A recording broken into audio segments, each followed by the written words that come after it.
Well, it's the summer series, and we're kind of kicked back here. It's Craig McConnell. It's Morgan Snyder. And Alex Burton. We just wanted to take a little bit of time coming off a pretty cool weekend, pretty powerful weekend. Morgan led a weekend retreat. Morgan, why don't you describe it? Why don't you describe what we just did? And Alex and I are just anxious to kind of react to how it went, what we learned, and kind of some of our takeaways. Well, for starters, it definitely wasn't just me leading. It was Craig and Bart and myself. It was a group of 13 peers, and then Craig and Bart, the older guys. And did you say sages? I said older guys, but okay. Sure, we can make it cut and call it sages. Yeah, what we tried to do was identify world-changing men. Just try to find men that have a DNA to change the world, and men with a question mark of how will they change the world, and what part of the world will they change it, and what will be the impact on their life. So we took a pause and created an environment at the Globe and Anchor Ranch for 13 men to take a 4-day quest together to wrestle with the big question of what does the masculine journey look like in the decade of the 30s? What are the temptations? What are the pitfalls? What are the holy desires? Where do most men take it? And what does it look like to walk as a young man, to walk with God, to take the road less traveled, to take the narrow path that Jesus says that few find, that in the end leads to life? And we wrestled through those themes and had some teaching and lots of conversation, small group interaction where each man received 4-stream prayer times and healing and restoration and a chance to share their story and other men to get feedback. We had work and adventure and play, and all in all, it was just a shared adventure to create an environment for young men to encounter God, to really work to realign our worldviews with a biblical worldview, particularly related to this season of life, and to leave after having 50 yards away from the firing lines for a while, to exhale, to leave with an immense amount of hope. There was a lot of grilled chicken. Barbecue, shotguns, chainsaws, a couple of guys snoring. Yeah. It was great.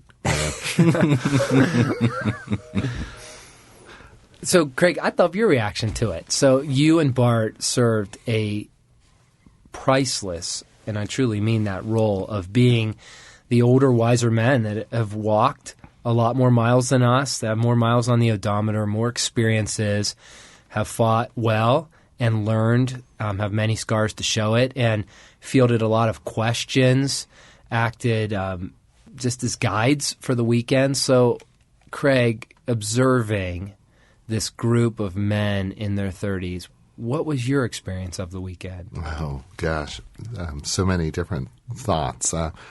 One is I pass by a mirror and I look at myself and I go, gosh, I'm not in my 30s anymore. I mean, who is this man? It's just amazing how fast the decades go by.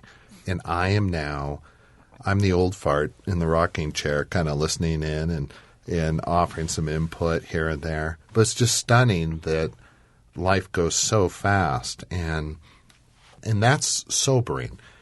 But the other thing is, life has taught me a lot. I have learned a lot. I do have a lot to offer.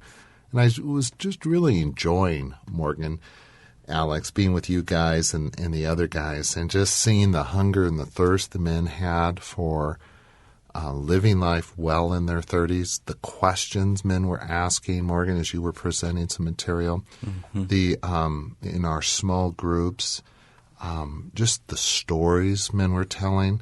I mean, there's the stories of every man. And I found myself just amazed at what is set against a man from living life fully in his 30s. And, of course, that's true in his 40s and 50s as well. But in this group, I'm just amazed at what these men are up against. And the need for fathering.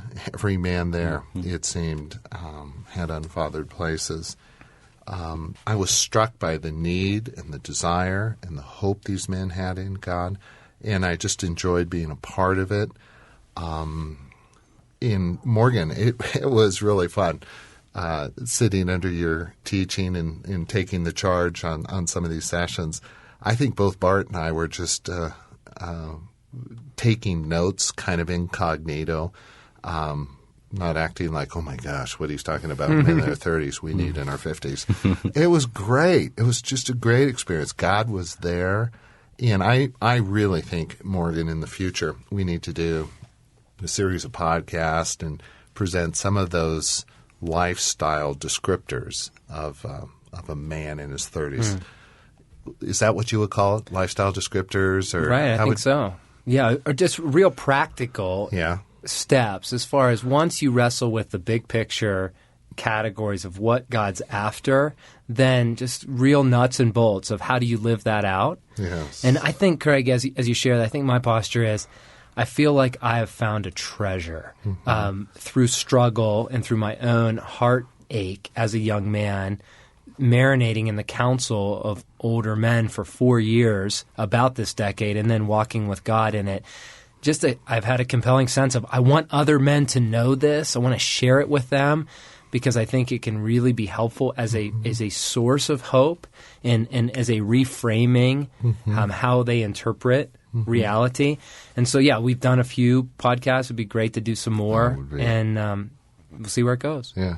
Your reaction, Alex, to the retreat? Yeah, there's a few things that were really striking for me, and I think the first thing was, as you said, Morgan, the goal design going into this was find men who are walking well with God and who are world changers, and that's what this group of guys was. I mean, they were a remarkable group of men, and in some ways, intimidating for me walking into that, going, man, I don't know if I measure up to that. But the more you began to converse with these guys and hear their stories and dig deeper into their own journeys in the 30s, the realization was we all felt that way. Yeah. We all felt, I somehow don't measure up, don't fit into this group of guys. And it was really remarkable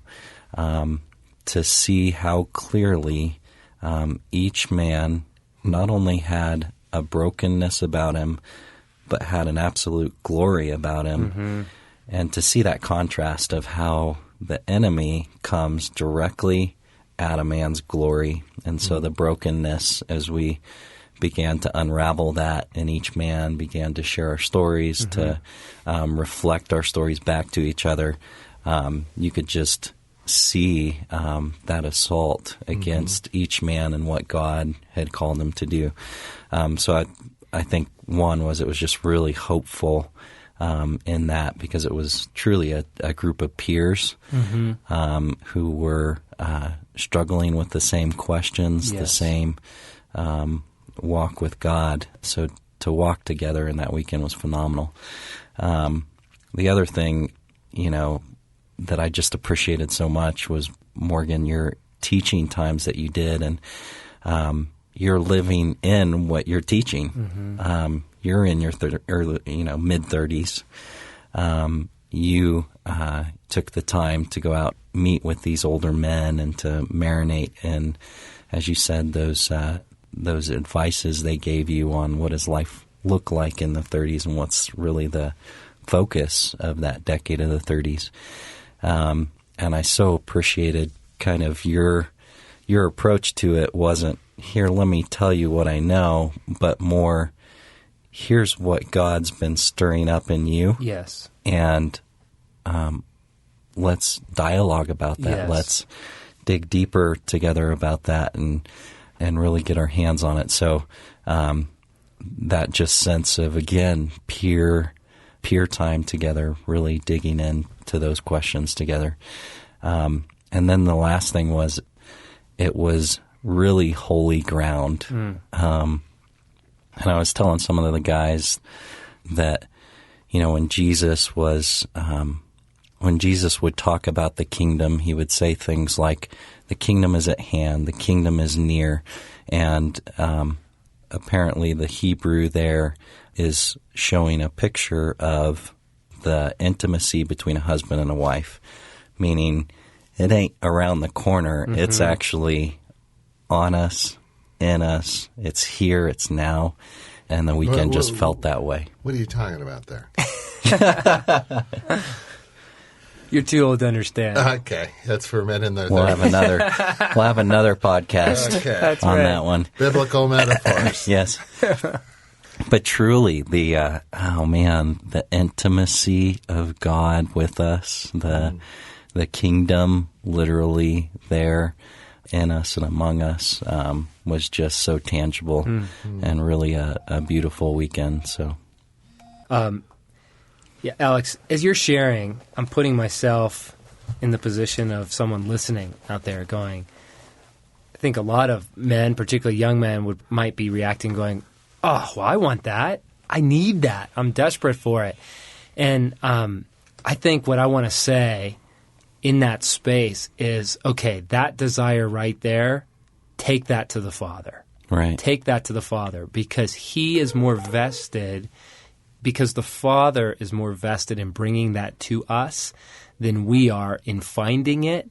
In other words, it's not something we necessarily have to acquire as it is that we respond to. Mm-hmm. And real specifically, I mean, we hope to do more retreats. And so if you are a man that is in his 30s and has been to boot camp, everyone's a boot camp graduate, has done some soul work, taken this journey, is a world changer, send us an email. Send me an email at morgan@ransomheart.com, and we'll just make a note of that. And we'll be doing some podcasts, and we might be sending out some blogs to the men that came through that retreat at the thirtiesdecade.com. And so you can check that stuff out. But more so, it begins with asking the questions. Mm-hmm. God, what is my life to be about? And one of the first pieces of counsel that started me on this quest was an older man saying to me, look at the lives of the men in their 40s, in their 50s, around you, and ask yourself, what took them out? What took them out? How did they get taken out? And it's very sobering, and it's very helpful as a barometer to then say, okay, Father, I now want to walk with you so that I'm not a statistic. Mm-hmm. I want to live differently. I need you to show me. And so there's momentum that gets us into our life, and there's momentum that begins to change it. And so we're sharing victory stories from mucking a lot of stables. Mm-hmm. Proverbs 14 talks about when there are no oxen, the manger is empty. But from the strength of an ox comes an abundant harvest. So just pull all the religious stuff away from that for a moment. And this is just a verse for men in their 30s and for the Christian life. When there are no oxen, there's no crap. But there's no oxen, there's no life. Yeah. If you want life, you need oxen. If you have oxen, you'll have a lot of crap to shovel. Mm-hmm. You need to shovel a lot of crap if you want the life. But the more you realize the life is available, the more you will be inspired to shovel. And I think this weekend, this retreat, was the fruit of shoveling a lot relationally with some of us as peers and walking with mentors, some of us, and finally being able to reap the fruit of it. And so we're going to continue to shovel and continue to fight for life and continue to ask lots of questions of the men around us as we bump up against issues that flare up, our brokenness, our woundedness, our desires, the places that we try to find life outside of God. And so my encouragement would be to those men, stay in the desire, ask those questions, and let the Father take you on that same journey. Mm-hmm. And get a good shovel. And get a great shovel. That's the Ransom Heart podcast. You'll be hearing more. Just some of these thoughts that Morgan's been developing in the context of offering to men in their 30s. But the truth is that so much of Morgan's observation, the counsel he's culled, just applies to every man and every woman as well. So we look forward to delving more into this in the future. Thanks, Alex. Thanks, Morgan. And If you're interested in more of what we're doing here at Ransom Heart, go to ransomheart.com. And as Morgan mentioned, if you have any questions, interest, want to know more about this whole men in their 30s message, contact Morgan at ransomheart.com. Thanks for listening.